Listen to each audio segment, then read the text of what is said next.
been a huge part of this year. Like, it's just been so challenging, like being active and playing 4 games and then not, and like not feeling the best, and then like frustrated of like how hard I worked in the off season, and then like all I do is rehab and like continue to do this process, and just like trying to trust that the best I can. And obviously there's really frustrating days. What happens when the WNBA's biggest star gets hurt and the league acts like nothing's wrong?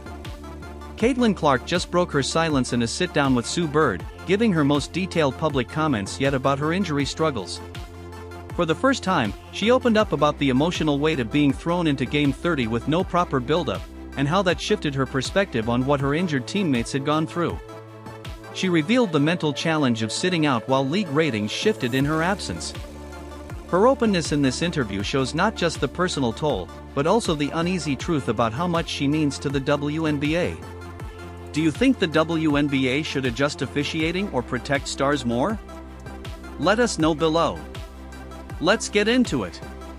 There's days where like it's a little bit easier and like you're very, very motivated and like you're right close to the finish line of getting back and being back, and then like it's not like I have a training camp to like build up to like playing my first game again. It's like, no, like you're tossed into Game 30, like go try to play well. Like it's hard, like it really is. And I think it has given me really good perspective on like what a lot of my teammates and people that I've, teams I've been a part of, like certain people have had to go through. Like I've never been through anything like. Clark's injury setbacks came suddenly and forced her to face a reality she'd never encountered before. The left quad issue in preseason was just the start of what would define her season. She sat out 5 games with that quad strain from May 28th to June 10th, then lost more time with a left groin injury that kept her out 4 games in the Commissioner's Cup final from June 26th to July 5th. Finally, the right groin problem that sidelined her after July 15th became the breaking point in a stop-and-go year that tested her resilience more than any physical pain ever had. I think that's probably why it's been so hard, because like I've never really dealt with injury, and that's probably been a challenge in itself, because like when I first like was feeling pain, like I didn't understand it. Like I didn't know. I was like, am I just tight? Like, am I just getting old? Do I need to hit a stretch? Do I need to get like a little rubbed out? Do I need some icy hot? Like, what's going on here? So I think it's been a balance of like understanding my body. And I know like, whether it's this year, whether it's next year, and even throughout my career, I'm going to be very thankful for this moment. The uncertainty wore her down in ways she never expected. This is a player who never missed college games, suddenly dealing with the harsh physical demands of the pros.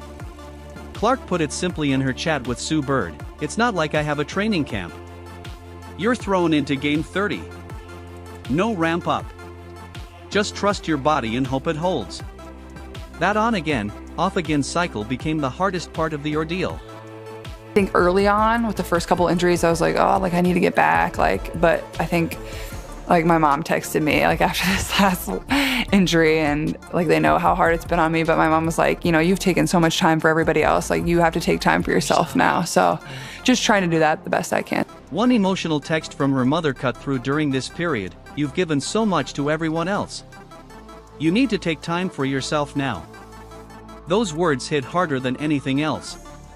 The pressure to come back quickly stopped being just about basketball. It was about learning to put her health before outside expectations. That moment shifted how she saw her role and responsibilities. Ship and ticket sales are like up across the WNBA, and then and they're also, when you don't play, there's a dip, like a substantial dip. So how do you handle, does it impact your patience? You know what I mean? Like you're coming back from this injury and you know this, everybody knows this, that when you play that changes. Yeah. I guess the better question is, how are you like managing it so it doesn't impact your patience? Meanwhile, the stats showed the uncomfortable truth of her value to the league. The Fever were clearly better when she was active. With Clark, they went 8 wins and 5 losses. Without her, they sat at 9 wins and 9 losses. Attendance dipped when she was out, and TV ratings followed. Their May 17th game against the Sky drew 2.5 million viewers, one of the WNBA's biggest numbers, while later ABC broadcasts without Clark and other stars averaged closer to 1.5 million. The team battled for playoff standing without their top scorer and playmaker, at times with just 9 healthy players because of roster-wide injuries and league hardship rules. It's been hard. Yeah. Well, I'm gonna go to every road game no matter what, like whether I'm playing or not. Like, and it's hard because obviously I do feel this like responsibility of like being out there and playing, and like, not that I like think there's like a fear of any of this ever going away. Like that doesn't happen when like LeBron or Steph get hurt. Like they're always gonna be there. No, like, you'll be back. Yeah, exactly. So, but like you do want to play. Like you want to give people something to cheer about or scream about, or, you know, people spend so much time and money and resources to come and watch you play. This experience deepened her appreciation for injured teammates and revealed just how heavily the league leaned on her presence. Without her scoring punch and vision, Indiana's offense became predictable. Her teammates had to take on roles they weren't prepared for. With Clark out, the Fever's 5th place position always felt shaky. But her silence on the struggle was about to break in a way no one saw coming. Cool to like see people continue to show up, and like for my teammates, whether they're like fans of the Fever or just fans of myself, like they're continuing to show up and support, and like that's why I've been trying to take as much time as I can. Like I sign autographs for way longer when I'm hurt than when I'm active. So that's never something I like wish for, but like, you know, I still want to make as much time as I can for people and, you know, give them something that they can remember. When Clark sat down with Sue Bird, the discussion took a surprising turn that had league offices buzzing. Her candid remarks on officiating showed a side of her leadership few expected. Asked about her sideline coaching while injured, Clark smirked and said she was really coaching the refs before dropping the line, "I'd be a great ref. I wouldn't miss a call." That landed like a direct shot at WNBA headquarters. We've all seen you on the sideline, quote unquote, coaching.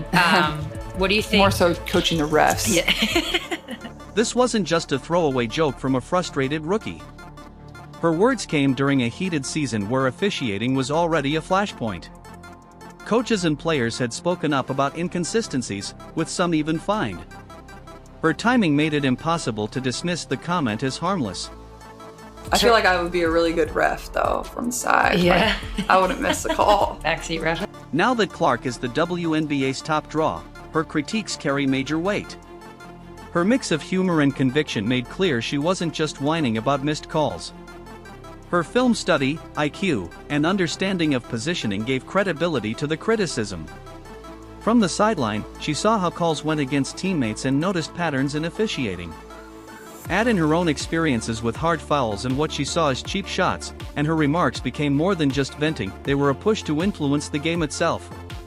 I think the most challenging part of like all this, so obviously I have the first injury and I sit out 4 games, and then I come back and I play really well. Yeah. And I feel really good. And like even this beginning of the year, like I played great. Like I started the year really good. Like I felt really great. Like my numbers were great. I was shooting the ball well. And then I get hurt, and it's like, okay, like you gotta get healthy, whatever. You're like, I'm gonna do whatever I can, you know, to get back to what I was doing and whatever, feel good. Her subtle jab fit into a larger frustration that had been simmering for years. Players had whispered about inconsistent officiating, but Clark gave that concern a megaphone. Executives were uneasy as their most marketable player openly questioned the quality of referees. The WNBA couldn't risk alienating her, but also couldn't ignore her challenge. And her officiating critique only scratched the surface of something deeper. The punishment she endured went beyond normal rookie treatment. Clark's first 2 seasons suggested she was being targeted with a level of physicality that felt personal. What's the biggest adjustment out of all of that? I think just how much I was getting pressured. Like it was just like constant full court.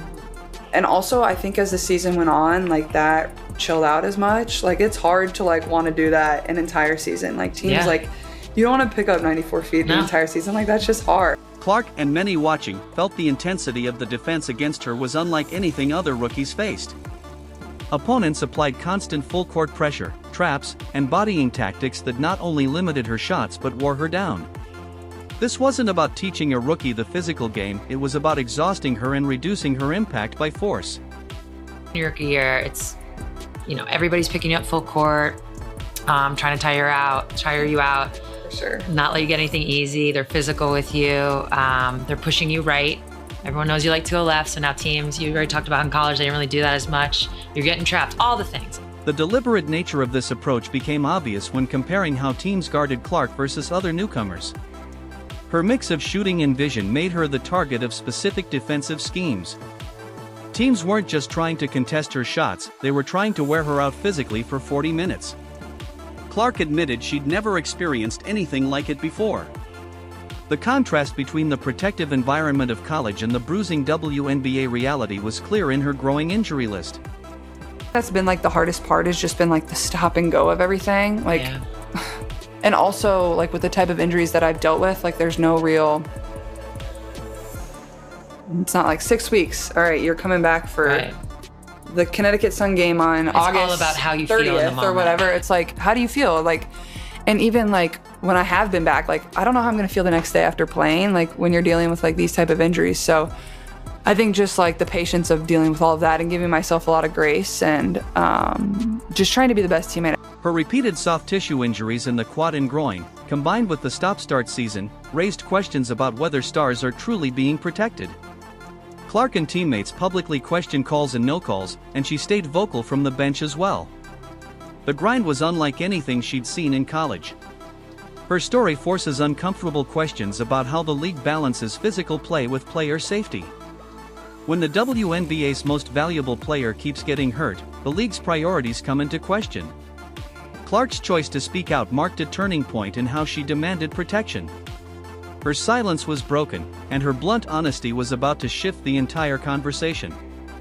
I think that's also been really good for me too, is like when I do go out before games and like sign autographs and like see all the young kids or fans or whoever's come to the games, like it just like gives me a really good perspective on everything and maybe gives me a little bit of motivation and just being thankful for everything that I have. Like, Yeah. and very thankful for like my fans and just the fans of the WNBA, of like how they can constantly continue to support and truly just want the best for me too at the end of the day. Like, you know, I think that's something that's really. Clark's interview changed the dialogue. It wasn't just about stats or highlights anymore, it was about officiating, player health, and how the league supports its stars.